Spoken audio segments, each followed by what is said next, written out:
Pasé casi toda la mañana en la cocina, moviéndome lentamente entre las ollas y sartenes como había hecho toda mi vida. Mi hijo, Marcelo, me había llamado temprano para avisarme que pasaría por casa después del trabajo. Su voz sonó rápida, impaciente, como si tuviera demasiadas cosas en mente, pero aún así no pude evitar sonreír. Me ilusionaba verlo, aunque en el fondo sabía que hacía tiempo que nuestras visitas no eran tan cálidas como antes. Pensé que vendría con hambre, como cuando era pequeño, cuando llegaba del colegio y corría directo a la cocina para ver qué había preparado. Así que, sin pensarlo mucho, me puse a trabajar en su comida favorita. Amasé la masa con esfuerzo, la estiré hasta que quedó fina y flexible, preparé un relleno sencillo de repollo como le gustaba y freí las empanadas hasta que quedaron doradas. Al mismo tiempo, puse a guisar unas patatas con carne, un plato que siempre evocaba recuerdos de su infancia, de domingos en familia, de risas que ya no resonaban en estas paredes. A eso de las 6 de la tarde, todo estaba listo. El aroma de la carne se esparcía por el apartamento, denso y tentador. Las empanadas humeaban bajo un paño limpio sobre la mesa, mientras yo arreglaba los últimos detalles. Me senté a esperar, mirando de vez en cuando el reloj, pensando en cómo habían cambiado las cosas. Cuando era niño, Marcelo no necesitaba una excusa para visitarme. Ahora, cada encuentro parecía planificado, casi como una obligación que debía cumplir. Finalmente, oí la llave girando en la cerradura. Marcelo entró, cargando su abrigo en un brazo y el móvil en la otra mano. Apenas me saludó, murmuró algo sobre el tráfico y se dejó caer en una silla. Me esforcé por mantener una sonrisa mientras servía los platos. Mientras comíamos, intentaba sacar temas de conversación. Le pregunté cómo iba el trabajo en la oficina de contabilidad, pregunté por sus hijos, Martina y Bruno. Recordé cuando eran pequeños y venían corriendo a abrazarme, impacientes por mostrarme sus dibujos o contarme algún logro. Ahora, ya adolescentes, era raro que se acercaran. A veces me mandaban un mensaje frío para mi cumpleaños, otras veces ni eso. Terminamos de cenar en un silencio denso, y cuando limpié la mesa y me senté frente a él, supe que algo estaba por venir. No hacía falta preguntarlo.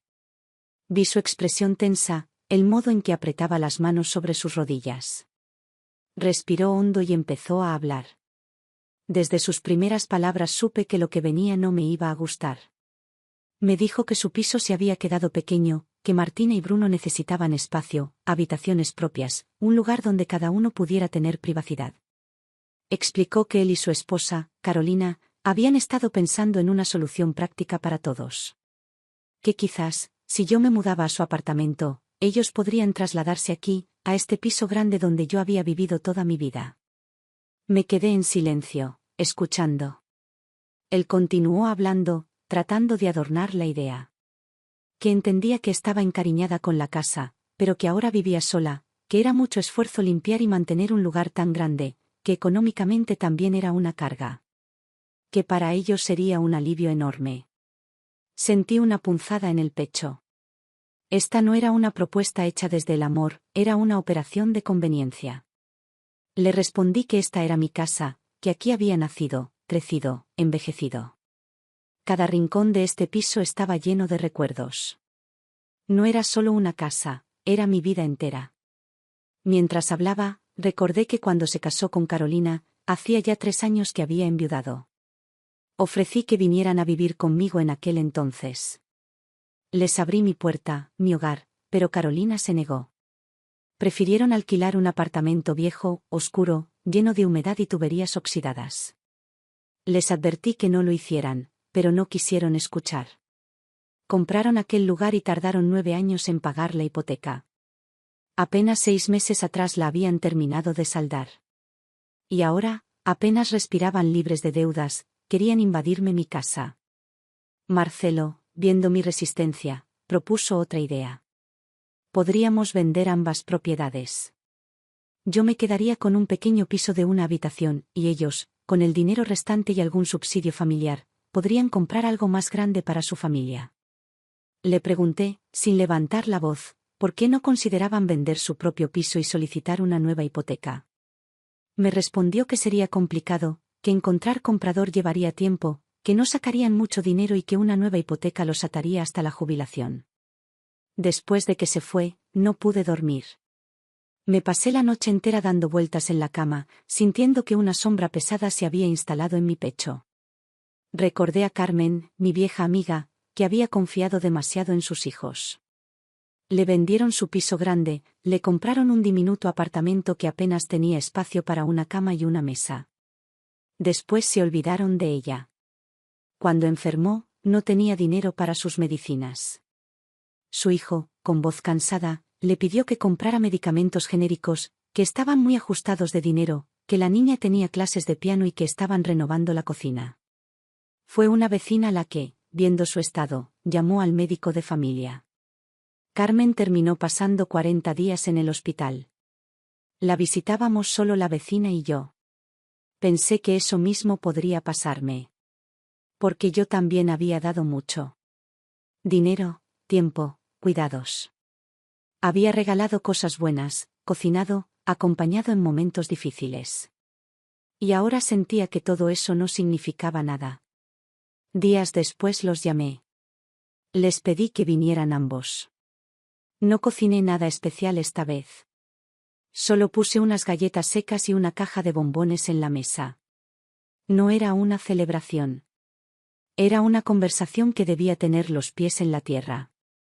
Les dije que había pensado en su propuesta y que, si realmente querían proceder, pondría 2 condiciones.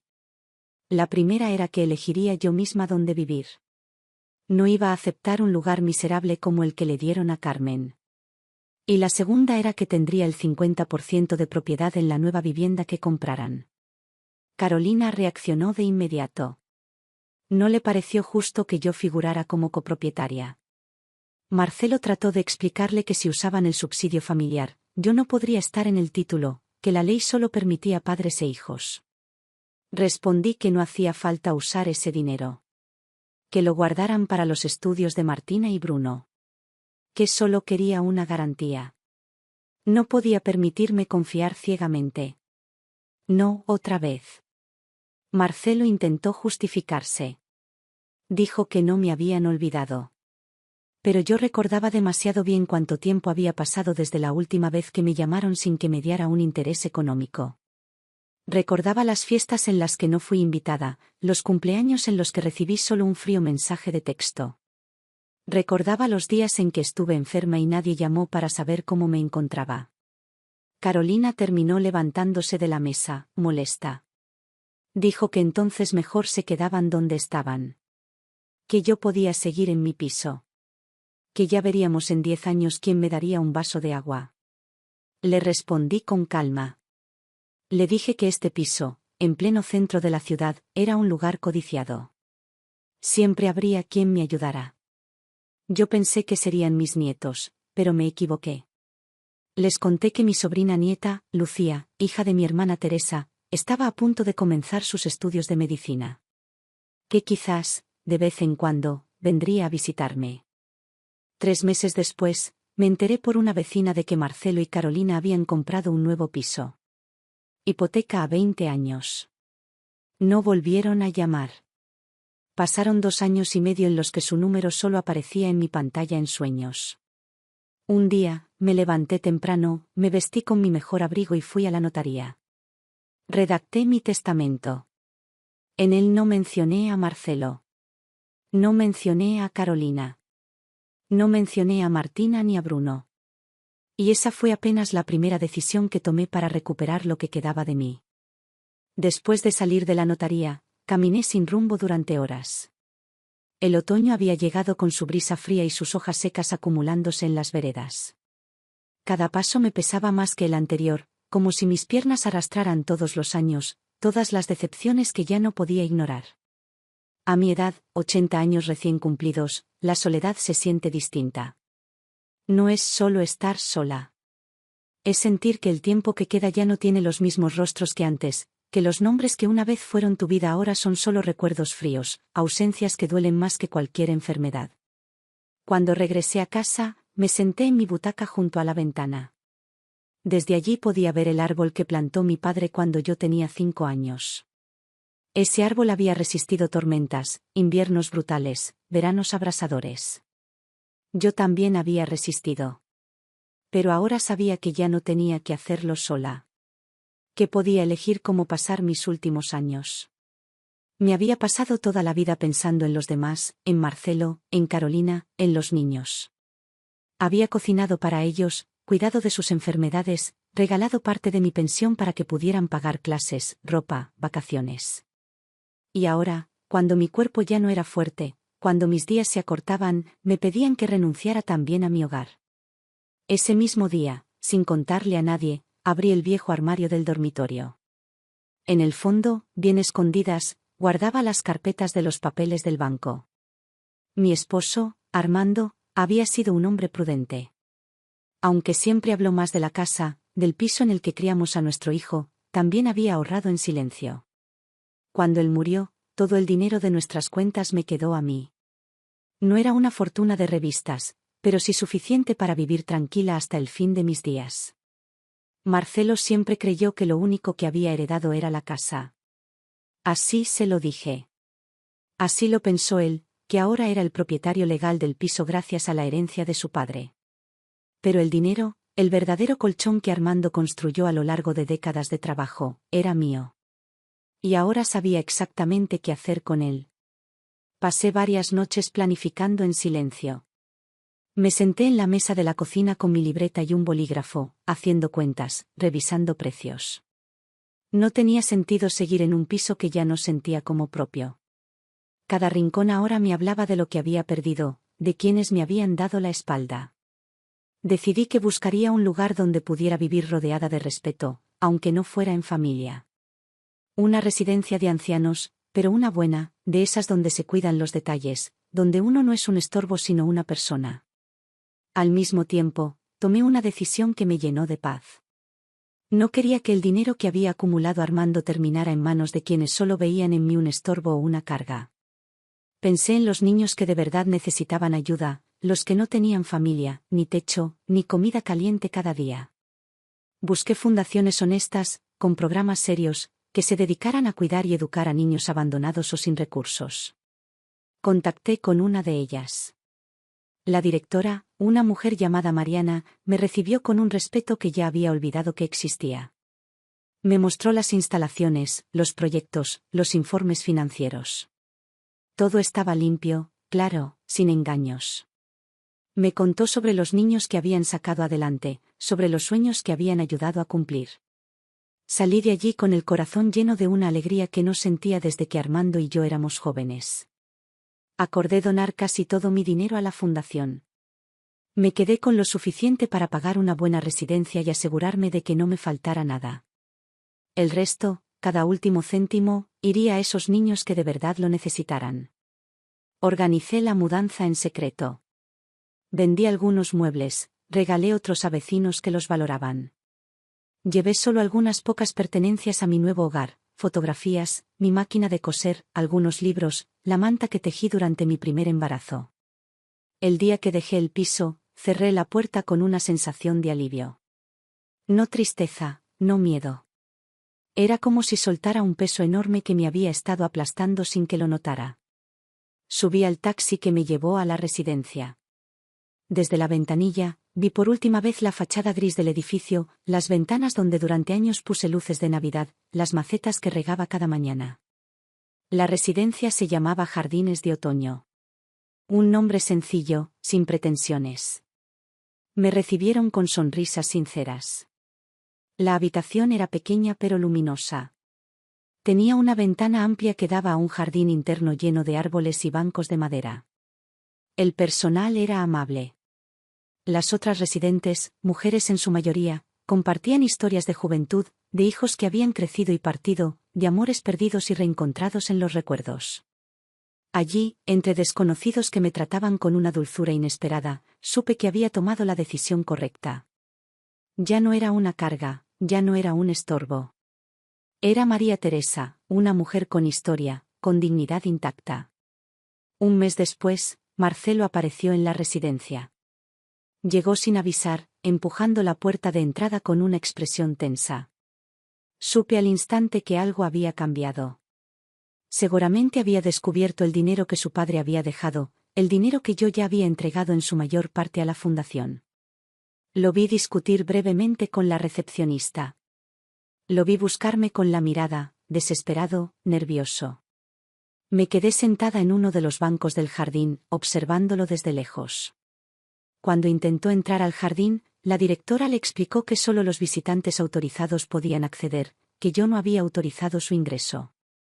Desde mi banco, bajo la sombra de un árbol de naranjos, lo vi alejarse furioso, sin dignidad, sin el respeto que él mismo había decidido perder. Y no sentí pena. Sentí que, por fin, había hecho lo correcto. Los días en jardines de otoño comenzaron a tomar un ritmo apacible que me reconfortaba. Cada mañana, después de desayunar, caminaba lentamente por los senderos del jardín, disfrutando del aire fresco que llevaba consigo el aroma de los naranjos y las flores de estación. A veces me acompañaba Elena, una mujer de mi edad que había trabajado toda su vida como maestra. Hablábamos de libros, de viajes que soñamos hacer y que nunca hicimos, de los pequeños triunfos que en la juventud pasan desapercibidos pero que ahora, mirando hacia atrás, sabíamos que eran los verdaderos logros.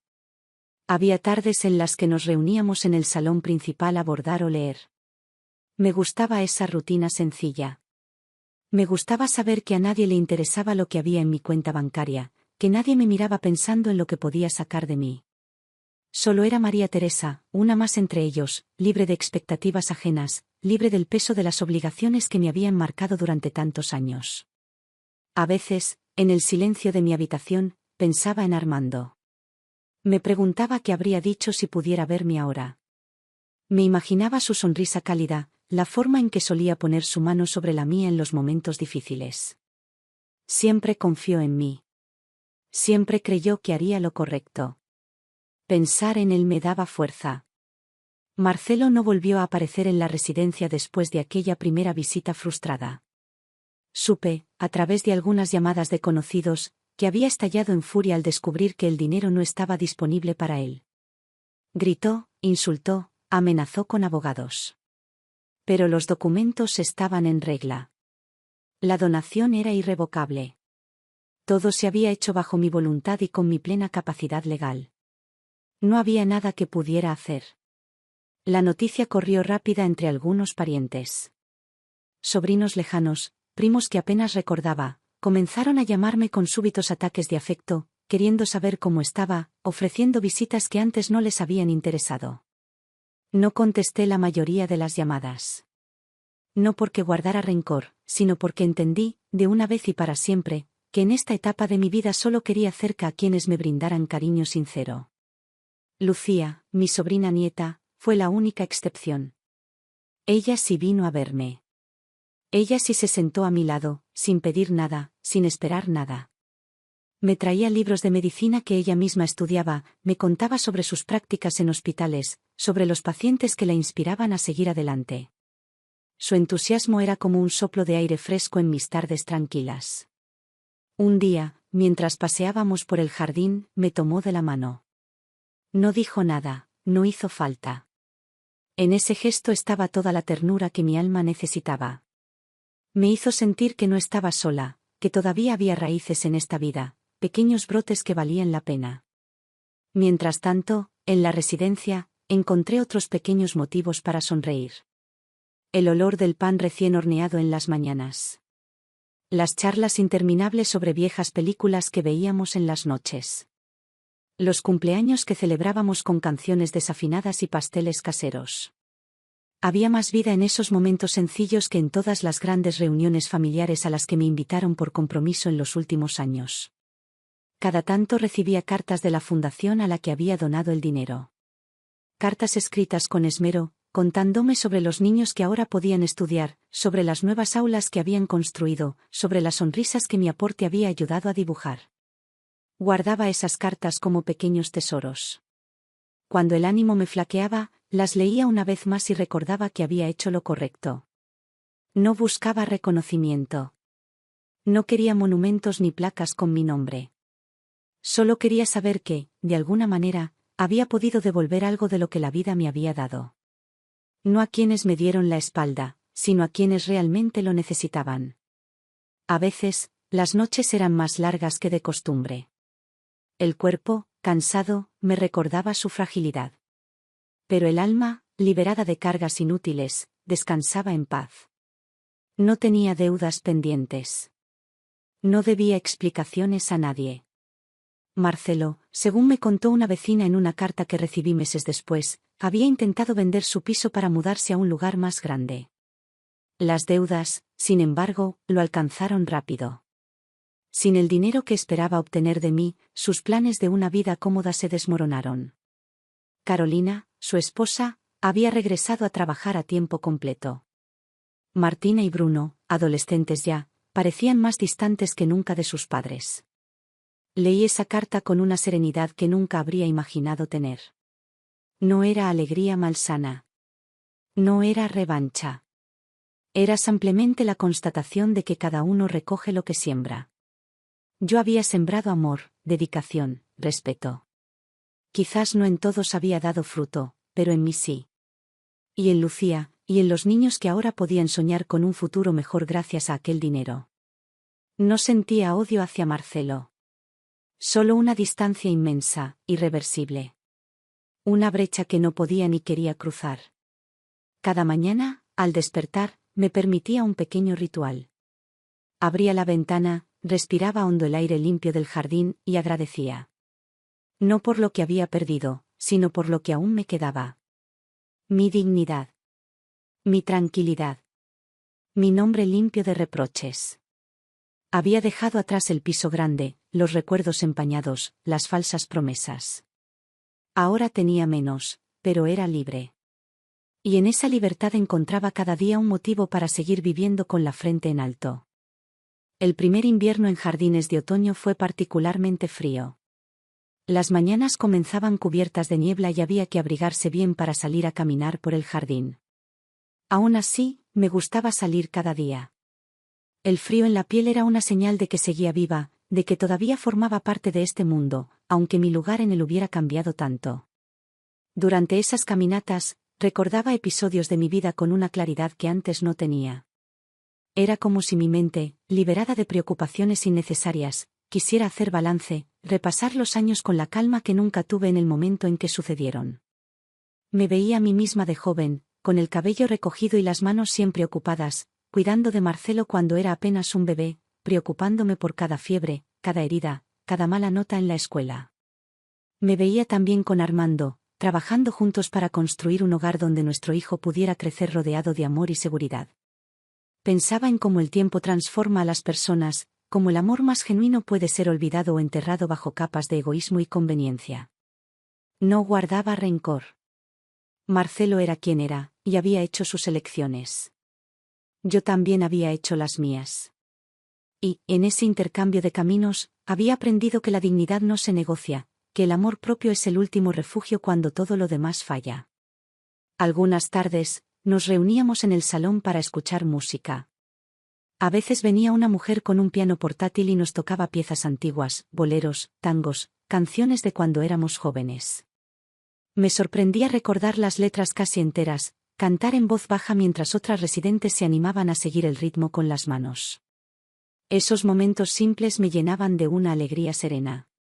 No necesitaba más. Cada semana recibía una carta de la fundación. Mariana, la directora, se tomó la costumbre de escribirme personalmente, contándome historias de los niños, de los avances en la construcción de un nuevo centro educativo en las afueras de la ciudad. Esas cartas eran como ventanas abiertas a un futuro que, aunque yo no vería en su totalidad, sabía que ayudaría a construir. Había algo profundamente reparador en saber que mi vida no se resumía en el abandono de un hijo ingrato. Mi vida era también esas aulas, esas mochilas llenas de libros, esos pequeños que ahora tenían la oportunidad que muchos les negaban. Armando estaría orgulloso. Lo sabía en el fondo de mi alma. No volví a tener noticias directas de Marcelo. Su silencio era un eco lejano que ya no me dolía. Algunas vecinas me contaban, en cartas esporádicas, que su vida no era fácil. Que Carolina, su esposa, había caído en depresiones intermitentes. Que los niños, ahora casi adultos, apenas pasaban tiempo en casa. Que las deudas se acumulaban, que el piso viejo que compraron necesitaba reparaciones que no podían costear. Cada palabra de esas cartas confirmaba lo que ya sabía.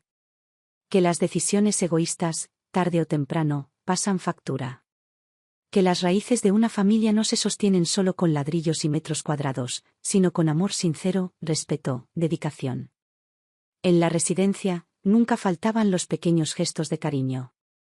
Un café caliente servido con una sonrisa. Una manta tejida a mano dejada sobre mis piernas en las tardes frías. Una conversación larga bajo el sol tímido de invierno. Encontraba en esos gestos una ternura que había dejado de buscar en mi propia sangre. Lucía seguía visitándome. Sus visitas eran como un soplo de aire fresco. Me hablaba de sus prácticas en el hospital, de los pacientes que le agradecían con lágrimas en los ojos, de las largas horas de estudio y guardias, pero también de la satisfacción de saber que estaba haciendo algo que importaba. Su pasión por la medicina era auténtica, y verla tan comprometida me recordaba la importancia de vivir con propósito, incluso cuando el cansancio y las dificultades amenazan con hacerte olvidar para qué luchas. A veces, me llevaba libros que ya no usaba y me los dejaba en la mesita junto a la ventana. Otros días, simplemente nos sentábamos a mirar el jardín en silencio, compartiendo ese espacio sin necesidad de palabras. Yo sabía que no me quedaba mucho tiempo. A esa edad, uno no se engaña con promesas de eternidad. Pero también sabía que los días que me quedaban eran míos, completamente míos, y los vivía con la serenidad de quien ya no tiene miedo. Nunca me pregunté si Marcelo volvería a buscarme. No lo esperaba. No lo necesitaba. Si alguna vez venía, encontraría a una mujer en paz consigo misma, no a alguien que suplicara amor o atención. Durante una de esas tardes tranquilas, escribí una carta para ser abierta después de mi muerte. En ella, expliqué mis decisiones. No para justificarme, sino para dejar claro que cada acto de mi vida había sido hecho con conciencia y amor.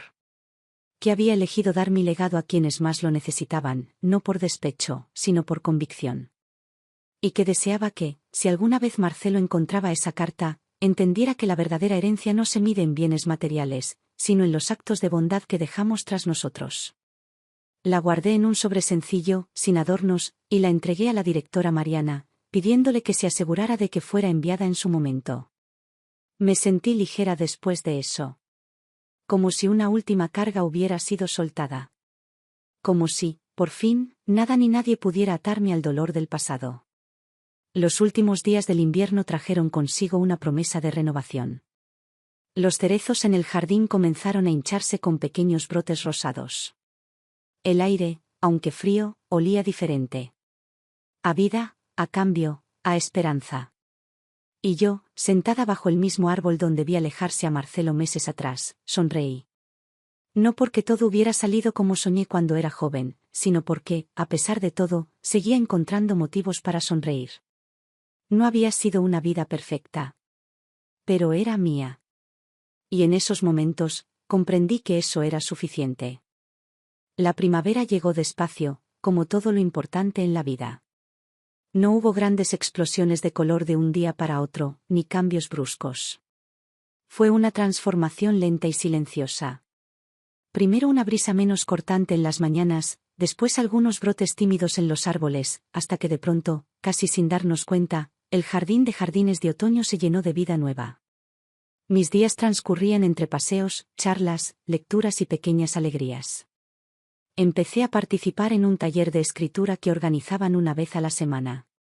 No escribíamos para publicar ni para ser leídos por otros. Escribíamos para nosotros mismos, para dejar salir lo que habíamos guardado demasiado tiempo. Encontré allí una voz que había estado callada durante años. Una voz que ya no pedía permiso ni temía molestar. Escribía sobre mi infancia, sobre mis padres, sobre los veranos en el campo y los inviernos junto a la estufa de leña.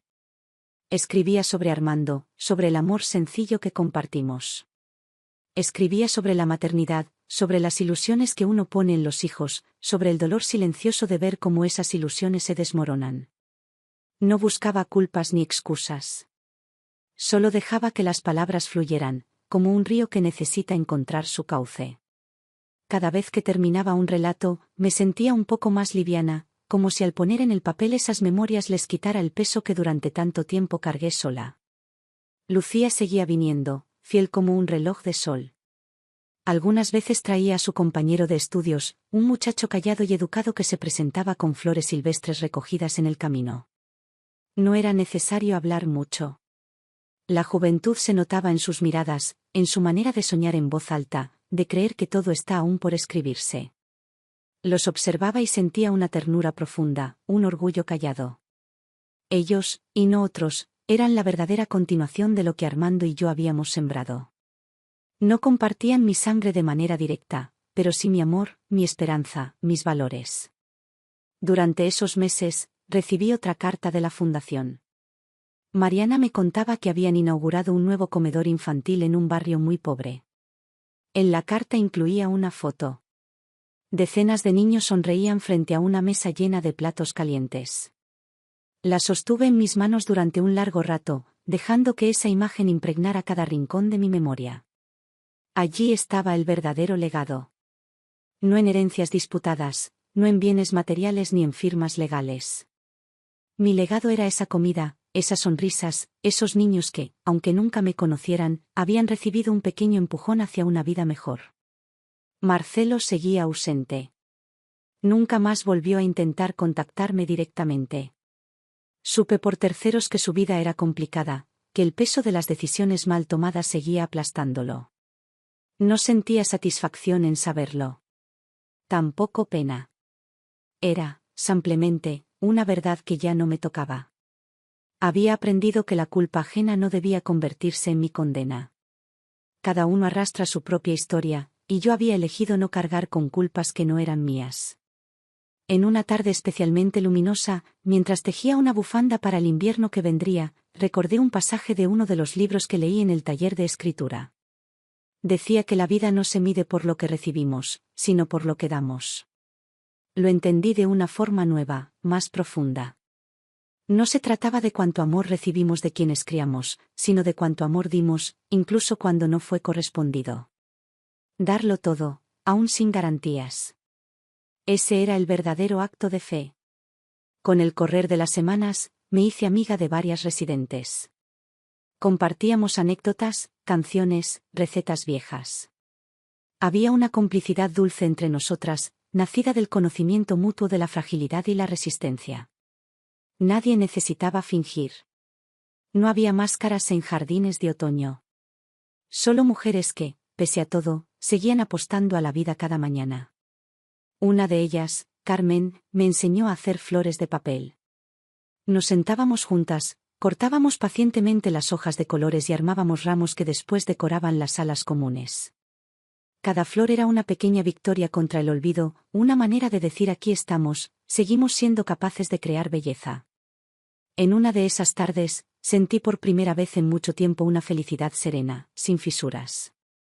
No era la euforia de la juventud, ni la emoción pasajera de un logro. Era una paz honda, como un lago en calma que refleja el cielo sin alterarlo. Sabía que los años que me quedaban serían pocos, pero también sabía que serían plenos. No volví a pensar en lo que había dejado atrás. No era necesario. Había comprendido que uno no puede obligar a nadie a amar, a respetar, a cuidar. Lo único que podemos hacer es vivir de manera que, al final, podamos mirarnos al espejo sin bajar la mirada. Y yo, después de tanto, podía hacerlo. La primavera avanzaba, y con ella, un nuevo capítulo silencioso se abría en mi vida. No uno lleno de grandes eventos, sino de pequeñas certezas. Que la dignidad no se negocia. Que la paz no tiene precio. Que el amor verdadero nunca se malgasta, aunque a veces no regrese de donde esperamos. Y que vivir con el corazón limpio es el único legado que vale la pena dejar. El verano llegó más rápido de lo que esperaba.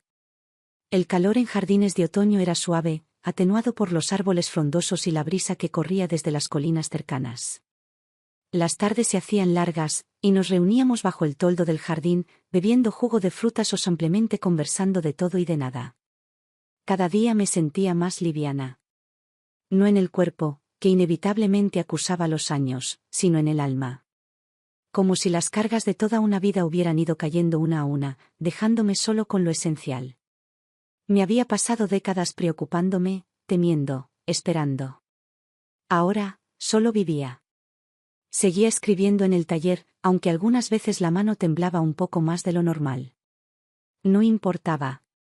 Lo importante era dejar salir los recuerdos, las emociones, las certezas. Había empezado a escribir sobre la vejez, sobre esta etapa de la vida que nadie nos enseña a transitar. Decía que no es una tragedia como muchos piensan, ni un castigo, sino una oportunidad única para mirarse sin disfraces, para reconciliarse con lo que uno fue, con lo que no pudo ser. Muchos temen a la vejez porque temen quedarse solos. Yo también lo temí. Pero había descubierto que hay soledades mucho más crueles que estar sin compañía. Hay soledades dentro de relaciones vacías, dentro de familias que solo comparten sangre, no amor. Esa era la peor forma de estar sola. Y yo, aquí, rodeada de desconocidos que se habían vuelto parte de mi día a día, estaba mucho menos sola que antes. Un día de julio recibí una visita inesperada. La directora Mariana vino a buscarme después del almuerzo. Me dijo que había alguien preguntando por mí. Pensé que sería Lucía, que a veces venía sin avisar cuando su tiempo libre lo permitía. Pero no era ella. Desde el pasillo lo vi. Marcelo estaba de pie, vestido con ropas informales, las manos en los bolsillos, la mirada esquiva. No había arrogancia en su postura, tampoco rabia. Solo cansancio. Parecía más viejo de lo que recordaba, como si en esos años la vida le hubiera pasado por encima sin piedad. No me acerqué. Me quedé allí, a unos metros, observándolo con una calma que me sorprendió. Él pidió hablar conmigo. Mariana, siempre respetuosa de mis deseos, me miró en silencio, esperando mi decisión. Negué suavemente con la cabeza. No era rencor. No era venganza. Era protección. Sabía que no tenía nada que decirle, nada que explicarle. Sabía que cualquier conversación sería un intento suyo de corregir el pasado con palabras que ya no podían cambiar nada. Marcelo esperó unos minutos. Luego, viendo que no habría encuentro, se marchó. Lo vi alejarse por el sendero de la entrada, encorvado, derrotado. Y sentí compasión, sí, pero también una enorme paz. Había pasado mucho tiempo soñando con una disculpa, con una reparación. Pero la verdad es que no la necesitaba. Mi vida, mis decisiones, no dependían de su remordimiento. Era libre. Libre de esperar algo que no iba a llegar. Libre de cargar culpas que no eran mías. Después de esa tarde, nunca más volvió. Lucía, que venía cada semana, me hablaba de sus planes de futuro. Quería especializarse en pediatría. Quería trabajar en zonas rurales donde los médicos escaseaban. Cada vez que la escuchaba, sentía que el mundo aún tenía esperanza. Que no todo estaba perdido. Pasaban los días, los meses, y yo me sentía cada vez más agradecida. No por lo que me habían hecho, sino por lo que había aprendido a través de todo ello. Aprendí que la generosidad no siempre es correspondida, pero que eso no le quita su valor. Aprendí que uno debe poner límites, incluso a aquellos a quienes amó con toda el alma. Aprendí que el respeto propio es un bien tan valioso que, una vez perdido, cuesta toda una vida recuperarlo. Y yo lo había recuperado. Las cartas de la fundación seguían llegando. Cada proyecto nuevo, cada logro, era un pequeño bálsamo. Me hablaban de nuevos talleres de arte para niños en riesgo, de becas escolares, de tratamientos médicos pagados para quienes no tenían acceso. Todo gracias, en parte, al legado que había dejado. Eso me daba una satisfacción que ninguna herencia material podría haberme dado. Una mañana de agosto, mientras tomábamos té bajo el porche, Carmen me dijo algo que se me quedó grabado. Me dijo que había que aprender a ser felices con menos, pero también aprender a exigir lo que merecemos. Que la resignación no es sabiduría. Que saber irse de donde no te quieren también es un acto de amor propio. Sentí que esas palabras eran una síntesis perfecta de mi viaje. Ya no necesitaba grandes celebraciones ni homenajes. Cada día sencillo, cada amanecer visto desde la ventana, cada charla pausada con alguien que no esperaba nada de mí, era un regalo inmenso. El cuerpo, claro, empezaba a fallar más seguido. El médico venía a verme con frecuencia. Me explicaba con paciencia los cambios normales de la edad. Yo asentía, sin miedo. Había vivido suficiente para saber que el final no era un enemigo, sino simplemente una parte del camino. Una tarde, mientras bordaba junto a Elena y Carmen, me di cuenta de que ya no sentía nostalgia. Recordaba mi casa vieja, los almuerzos familiares, los veranos con Marcelo niño, pero no con dolor. Eran capítulos cerrados. Momentos hermosos que, como todo en la vida, habían tenido su tiempo y su final. No lamentaba haber amado tanto. No lamentaba haber confiado. Solo lamentaba no haberme cuidado mejor a mí misma antes. Pero incluso eso lo aceptaba como parte del aprendizaje. El verano se acercaba a su fin. Las tardes se acortaban poco a poco. El aire empezaba a perder su tibieza. Y yo, sentada en el jardín, veía a los niños del barrio correteando detrás de una pelota que a veces caía en nuestro patio. Sonreía para mí misma. Ellos no sabían quién era yo. No sabían cuánto había dado para que otros niños como ellos tuvieran una oportunidad. Y no importaba. Porque el verdadero amor, el amor que importa, es el que se da sin esperar nada a cambio. Y yo, al fin, había aprendido a vivir así. El otoño regresó una vez más, trayendo consigo esa melancolía dulce que solo se entiende cuando se ha vivido suficiente. Las hojas de los cerezos en el jardín se tiñeron de rojo y de amarillo, y cada ráfaga de viento arrastraba remolinos de colores que se acumulaban en los senderos. Me gustaba sentarme en el banco bajo el viejo naranjo y mirar las hojas caer, una a una, como pequeños actos de despedida. No sentía tristeza. Sentía comprensión. Todo en la vida tiene su tiempo de florecer y su tiempo de caer. Y ninguno de esos momentos es más importante que el otro. Mi cuerpo me pedía más descanso. Caminaba más despacio, me cansaba más rápido. Pero mi mente seguía clara, más lúcida que nunca. Pensaba en todo lo vivido, en todo lo perdido, y sobre todo, en todo lo ganado. Porque, aunque había días en los que la soledad se hacía más pesada, la certeza de haber recuperado mi dignidad me acompañaba como una lámpara encendida en la oscuridad. Lucía continuaba viniendo. A veces traía exámenes para corregir o libros nuevos que encontraba en las librerías de segunda mano. Nos sentábamos juntas, yo tejía o escribía, ella estudiaba en silencio. Era una compañía tranquila, sin exigencias, sin palabras innecesarias. Su presencia era un regalo, uno de esos que no se piden pero que llegan igual, como el sol tibio de otoño que atraviesa los ventanales. A medida que los días se acortaban, comencé a ordenar mis cosas. Sabía que el final no estaba lejos. No porque estuviera enferma, sino porque a cierta edad, uno simplemente lo siente. Hay un cansancio profundo que no se quita durmiendo, una aceptación serena que no asusta. No dejaba que ese conocimiento me entristeciera. Al contrario, me ayudaba a valorar cada pequeño momento. Guardé mis escritos en una caja de cartón. No sabía si alguien los leería algún día. Tal vez se perderían, tal vez alguien los encontraría y los leería por curiosidad. No importaba. Lo importante era que yo los había escrito. Que había dejado en palabras todo lo que alguna vez temí decir. Preparé también una pequeña lista de pertenencias para donar. Ropa, libros, mantas tejidas con amor. Quería que todo tuviera un destino útil. No quería dejar cargas a nadie. Solo recuerdos amables, huellas ligeras. Un día, Mariana vino a mi habitación. Traía noticias de la fundación. Habían inaugurado un pequeño hospital pediátrico en el pueblo donde había nacido Armando. Me mostró fotos.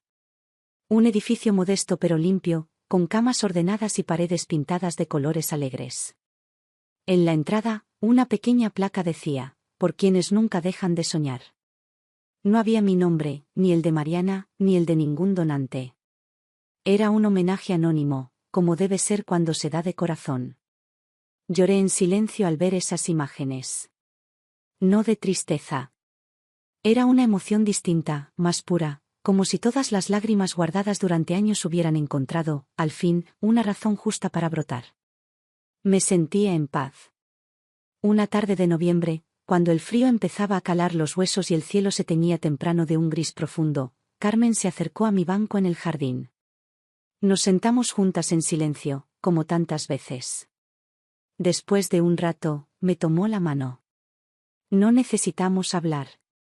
Ella sabía, como yo sabía, que el invierno que se acercaba sería, para mí, diferente. Más definitivo. En los días siguientes, recibí menos visitas. Era natural. La vida afuera seguía su curso, los jóvenes corrían detrás de sus sueños, los adultos lidiaban con sus obligaciones. No me dolía. Había aprendido a no medir el amor en cantidad de visitas, sino en la sinceridad de los gestos. Lucía, fiel a su manera de ser, vino el día de mi cumpleaños. Traía un pastel pequeño, hecho por ella misma, y un ramo de flores silvestres. Nos sentamos junto a la ventana, comimos pastel, hablamos de su futuro, de los niños que algún día salvaría como médica. Antes de irse, me abrazó con fuerza. Ese abrazo quedó grabado en mí como uno de los últimos grandes regalos de la vida. Esa noche, al acostarme, pensé en Marcelo por primera vez en mucho tiempo. No con rencor, no con tristeza, sino con una compasión tranquila. Ojalá algún día encontrara su propio camino, su propia paz. Ya no esperaba nada de él. Ya no necesitaba su amor para sentirme completa. Mi vida, con todas sus heridas, sus logros, sus pérdidas, era suficiente. Había amado con todo el corazón. Había caído y me había levantado. Había dado sin medida y aprendido a soltar cuando fue necesario. No tenía miedo. El otoño avanzaba hacia su fin, y yo avanzaba también hacia el mío. Pero no era un final oscuro ni amargo. Era simplemente el siguiente paso en un camino que había decidido recorrer con la frente en alto y el corazón limpio. Había encontrado la libertad. Había encontrado la paz. Había encontrado, por fin, el hogar dentro de mí misma. El invierno llegó sin pedir permiso. La primera mañana que vi escarcha en el césped del jardín supe que el ciclo estaba cerrándose de verdad. Los días eran cortos, el frío se instalaba en los huesos y la luz entraba apenas filtrada a través de las ventanas empañadas. No me entristecía. Cada etapa tenía su razón de ser. El invierno, como la vejez, no era un enemigo, era simplemente otra forma de vida. Una forma más pausada, más silenciosa, pero también más honesta. En jardines de otoño adaptamos nuestras rutinas. Nos reuníamos junto al fuego en las salas comunes, tejíamos, jugábamos a las cartas, leíamos en voz alta. A veces simplemente nos sentábamos juntas, compartiendo un silencio cómodo, un entendimiento profundo que no requería palabras. Mi salud comenzó a deteriorarse con más claridad. Respirar me costaba más, las piernas no respondían como antes. No era nada inesperado. El cuerpo hablaba, y yo lo escuchaba sin pelear. No quería pelear contra la vida, ni contra su final. Quería abrazarlo como se abraza a un amigo al que no se ha visto en mucho tiempo. La directora Mariana, siempre atenta, me propuso mudar mi habitación a una ala más cercana a la enfermería. Acepté sin drama. Sabía que no era una rendición, sino una forma de cuidarme, de aceptar ayuda cuando era necesaria. Durante años había sido fuerte para otros. Ahora era el momento de permitir que otros fueran fuertes para mí. Lucía siguió viniendo, aunque sus estudios y prácticas médicas le exigían cada vez más. Cada visita suya era una bocanada de juventud, de promesa de futuro. Me contaba sobre sus pacientes, sobre los desafíos que enfrentaba, sobre sus sueños. La escuchaba con una mezcla de ternura y admiración. Había logrado lo que muchos no logran nunca, mantenerse fiel a su vocación sin perder la humanidad. Me trajo un día una pequeña planta en una maceta. Una violeta africana de flores moradas intensas. La puse en mi mesita junto a la cama, donde podía verla cada mañana al despertar. Esa pequeña planta se convirtió en un símbolo silencioso de vida persistente, de belleza discreta en medio del invierno. Una tarde de enero, Mariana me trajo otra carta de la fundación. Esta vez era un dibujo hecho por los niños del hospital que ayudamos a construir. Un sol enorme, amarillo, brillaba sobre un edificio pequeño con ventanas llenas de rostros sonrientes. En la esquina, escrito con letra temblorosa, estaba mi nombre, María Teresa. Sostuve esa carta contra mi pecho durante mucho tiempo.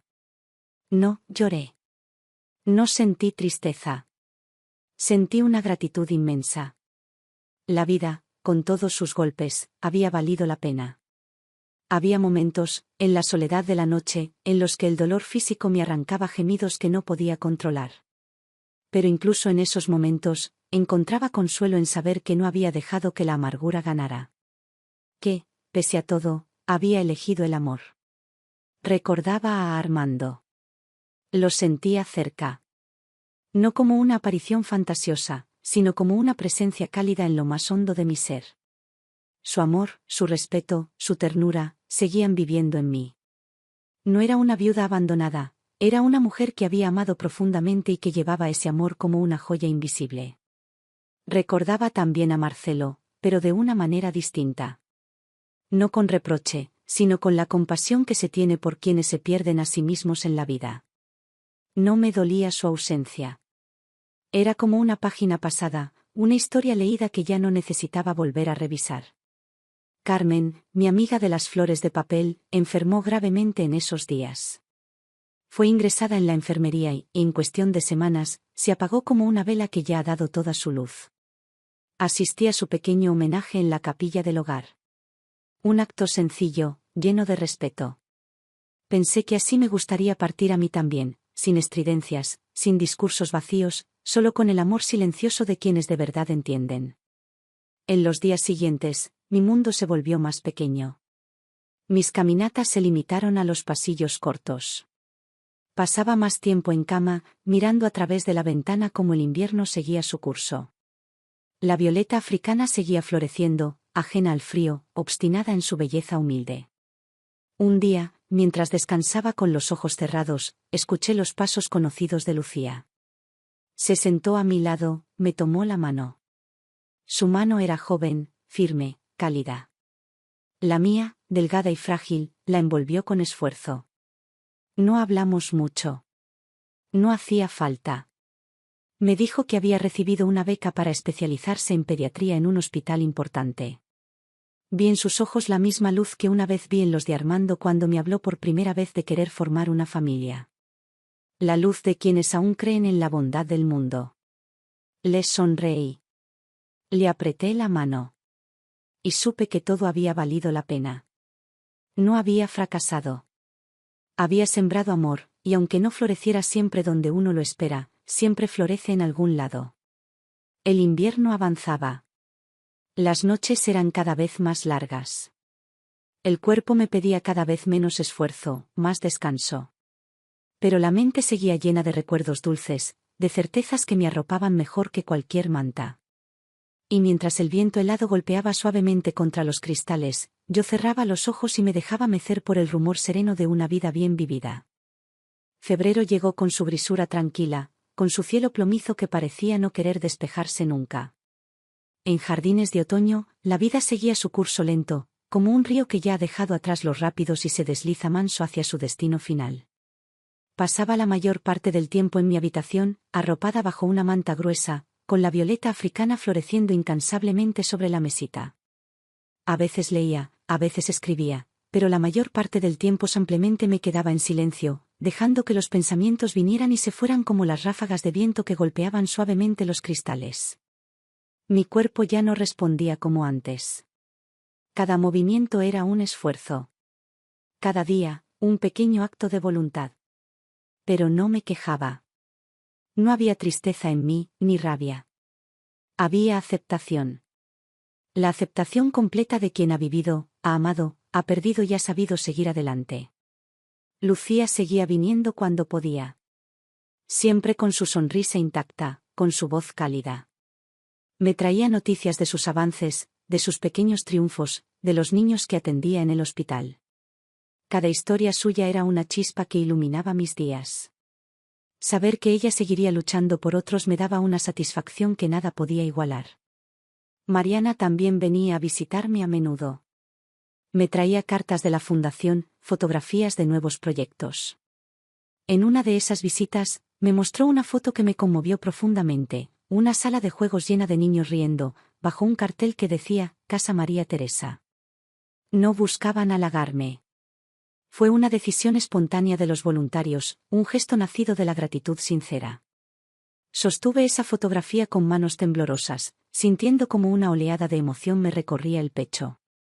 No podía haber homenaje más puro, más justo. No era una estatua ni un diploma. Era risa de niños, era vida en su forma más hermosa. A veces, en las madrugadas, me despertaba sobresaltada por los dolores. La enfermera de turno venía, me acomodaba mejor las almohadas, me ofrecía una bebida caliente. Siempre había una mano amable, una palabra suave. No me sentía abandonada. Me sentía cuidada, respetada. Algo que había buscado toda mi vida y que ahora, al final, encontraba en los gestos más sencillos. Mi mente volvía con frecuencia a Armando. No como una nostalgia que lastima, sino como una compañía serena. Lo sentía en las risas de los niños de la foto, en la tibieza de las mantas tejidas, en la luz que entraba cada mañana por mi ventana. Su amor seguía aquí, conmigo, silencioso y fiel. También pensaba en Marcelo, pero cada vez menos. Su figura era ahora un recuerdo lejano, como un personaje de una historia que una vez me dolió pero que ya no definía mi vida. No sentía odio. Solo una distancia inevitable, natural, como la que existe entre dos caminos que un día se separan para no volver a encontrarse. A veces veía a las nuevas residentes llegar. Mujeres mayores, asustadas, perdidas. Me recordaban a mí misma cuando llegué, cargando culpas y miedos. Quería decirles que aquí no tenían que cargar nada. Que podían dejar sus tristezas en la puerta y simplemente vivir el tiempo que les quedara en paz. A veces lo lograba con una sonrisa, con un gesto de bienvenida.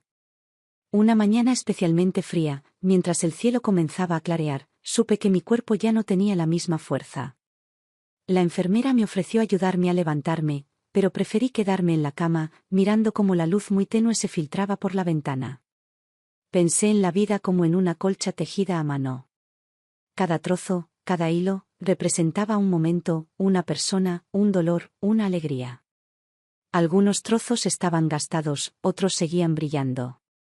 Pero todos, incluso los más rotos, formaban parte del mismo todo. La vida había sido imperfecta, sí. Llena de errores, de pérdidas, de heridas. Pero también había estado llena de amor, de entrega, de coraje. No había vivido en vano. Un par de días después, sentí que mis fuerzas mermaban de verdad. Mariana vino a verme. Me habló en voz baja, me ofreció tranquilidad, compañía. Me dijo que, si quería, podía recibir la visita de un sacerdote, un voluntario o quien yo quisiera. Les sonreí. No necesitaba intermediarios para despedirme de la vida. Ya había hablado suficiente con quien tenía que hablar. No necesitaba más que este silencio cálido que me arropaba. Lucía llegó esa tarde, avisada por Mariana. Se sentó junto a mi cama. Me tomó la mano. Me habló de los niños, de sus sueños, de la beca que había conseguido. Yo la miraba, admirando la fuerza que irradiaba. Era joven, pero su alma era vieja y sabia. Me sentí inmensamente orgullosa de ella. Antes de irse, dejó un pequeño paquete en mi mesita. Era un cuaderno de tapas duras, encuadernado a mano, donde había copiado algunas de mis historias del taller. Las historias que yo había escrito sin pensar que alguien las leería. Ahora estaban allí, preservadas, como testimonio de que yo había estado en este mundo, que había amado, que había vivido. Sostuve ese cuaderno contra mi pecho. Cerré los ojos. Y sonreí. Había vivido. Había amado. Había dejado algo bueno atrás. El invierno avanzaba, implacable. Pero yo no tenía miedo. La vida había sido un viaje largo y accidentado, pero también hermoso. Y estaba lista para seguir adelante, donde sea que me llevara el siguiente paso. La última semana de febrero se desdobló como una lenta despedida. Cada amanecer era más tenue, como si la misma naturaleza comprendiera que debía ser suave conmigo. Los días en jardines de otoño se tornaron aún más silenciosos, y yo, desde mi cama, sentía que el mundo giraba en otra frecuencia, más lenta, más compasiva. Las enfermeras venían con frecuencia a verme, siempre respetuosas, siempre dulces. Me hablaban de pequeñas cosas, el menú del día, las flores que comenzaban a asomar en el jardín pese al frío persistente, la llegada de nuevos residentes. Cada palabra era un lazo fino que me mantenía unida a la vida. Pero sabía que esos lazos eran ahora como hilos de humo. No me aferraba. Aceptaba. Pasaba mucho tiempo recordando. No en forma de nostalgias dolorosas, sino como si repasara un álbum de fotos invisible. Imágenes de mi infancia, la risa de mis padres, los primeros días junto a Armando, las tardes de juegos con Marcelo cuando era solo un niño de ojos grandes y curiosos. Cada recuerdo era una caricia, no una herida. Lucía venía casi a diario ahora, cuando sus turnos se lo permitían. Se sentaba a mi lado, me leía en voz alta fragmentos de mis propias historias. A veces cerraba los ojos y solo escuchaba su voz, dejando que esas palabras, que una vez brotaron de mí, ahora me acompañaran en este tramo final. Una tarde, mientras el cielo se teñía de un gris profundo, sentí que el cansancio era distinto. No era simplemente físico. Era un cansancio del alma, una sensación de haber terminado la jornada, de haber dicho todo lo que necesitaba ser dicho. Mariana vino a verme esa noche. Me acomodó las almohadas, me cubrió con una manta más pesada, y me dijo que no me preocupara, que todo estaba bien. Le sonreí con un hilo de voz. Sabía que me entendía sin necesidad de explicaciones. Afuera, el viento sacudía las ramas de los cerezos desnudos. Adentro, todo era calma. Carmen me había dejado, hacía ya semanas, su última flor de papel. Una pequeña rosa hecha con esmero, colocada en un frasco de vidrio que ahora estaba en mi mesita junto a la violeta africana. Era un símbolo silencioso de amistad, de permanencia más allá de la presencia física. Esa noche, no dormí enseguida. Me quedé despierta, sintiendo cada latido de mi corazón, cada pequeño gesto de mi cuerpo aún luchando por permanecer. No había miedo. Solo una inmensa gratitud. Agradecí mentalmente cada rostro que me había sonreído, cada mano que me había sostenido, cada palabra de aliento que me había rescatado de la tristeza. Agradecí incluso las pérdidas, las traiciones, las ausencias, porque me habían enseñado a no depender de la validación ajena para existir. Agradecí a Armando, por su amor que nunca se apagó. Agradecí a Lucía, por su lealtad nacida del corazón y no de la obligación. Agradecí a los niños de la fundación, que sin saberlo, me habían dado un motivo para seguir creyendo en la bondad del ser humano.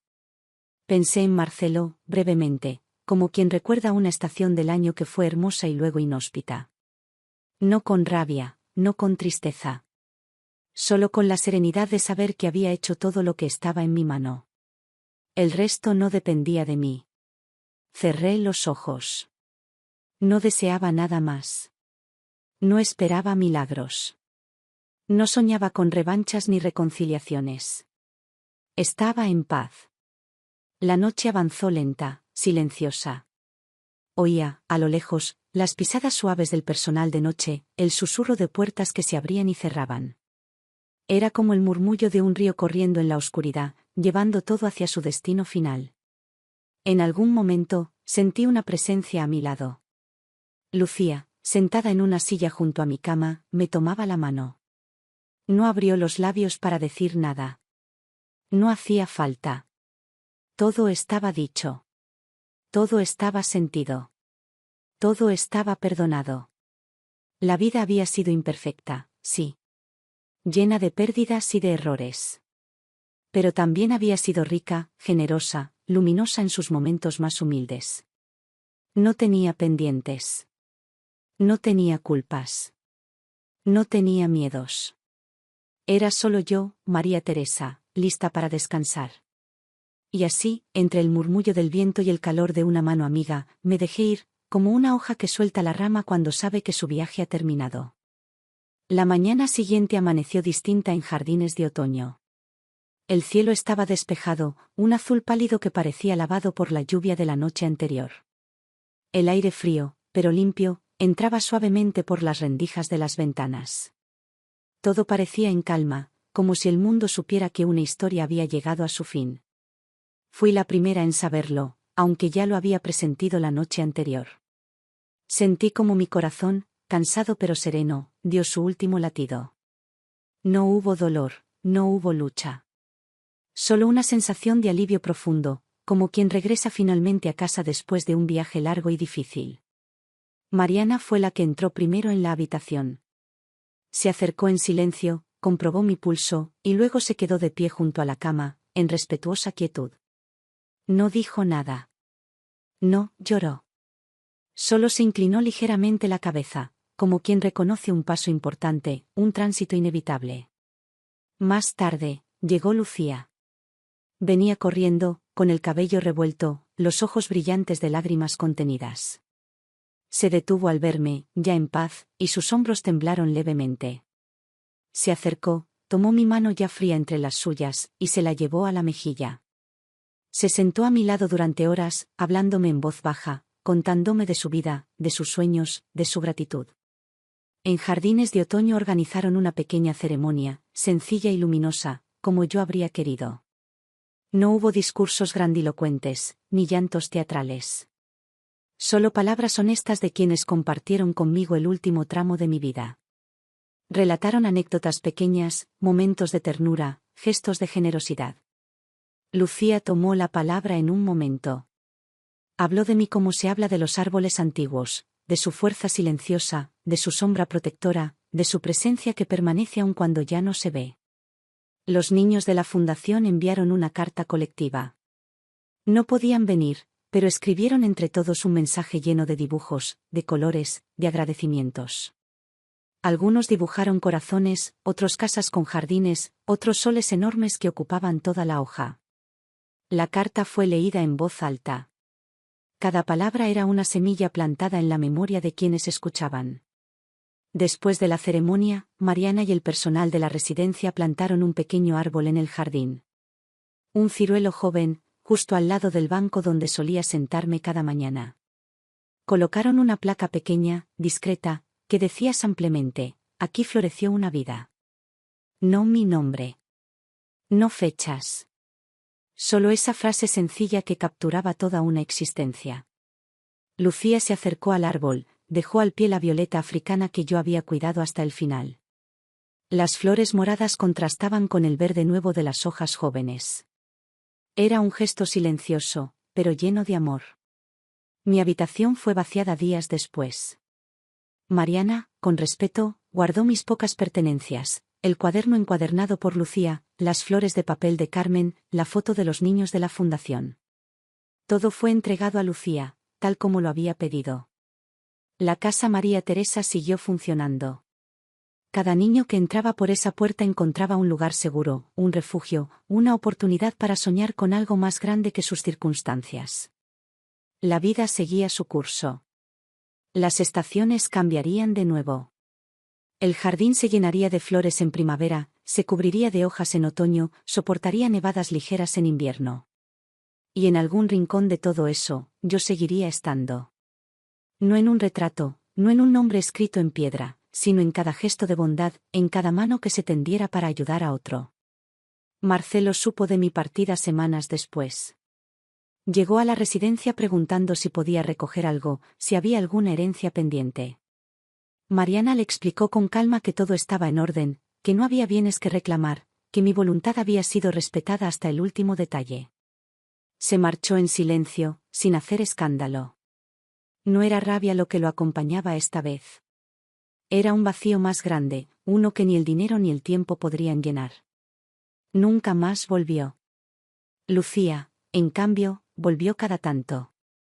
Se sentaba bajo el ciruelo joven, leía en voz alta algún libro o simplemente dejaba que el viento llevara sus palabras hacia donde yo estuviera. No lloraba cuando venía. Sonreía. Porque sabía, como yo supe en mi último aliento, que la vida no se mide por las cosas que acumulamos, ni siquiera por los errores que cometemos, sino por el amor que dejamos sembrado. Y yo, María Teresa, había sembrado amor suficiente para no temerle a ningún invierno. El ciruelo creció despacio, firme, alimentado por la tierra generosa de Jardines de Otoño. En primavera, Fue uno de los primeros en florecer.